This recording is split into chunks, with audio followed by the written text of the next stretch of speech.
desisyon niya sa kasal. Dapat aalagaan ka niya ng mabuti, Mars. Pag pinabayaan ka niyan, ako ang re-rest back para sa'yo. Pasok ng kapalit ni Mercy. Oo. Taga Maynila daw yun. Liberated at kakaiba daw. Hi.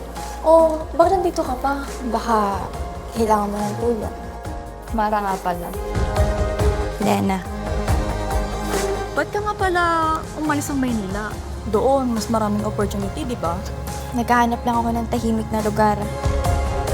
Gusto mo kumain? Tara.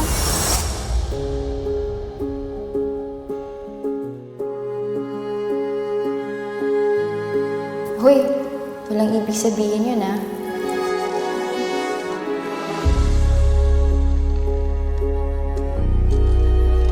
Mara, okay ka lang? Ano ginagawa mo, Mara? Tignan mo! Ano to? Hindi kaya ng kaibigan ko. Kaya ako na lang.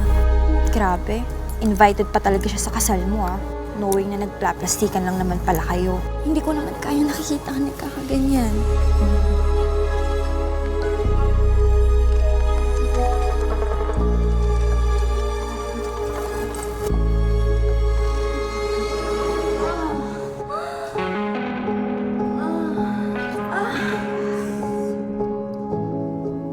Alam ko nangyayari sa inyo ni Mara. Hindi ka ba nag-aalala? Na baka madamay pati trabaho ni Mara. Huwag si Mara! Ako na lang.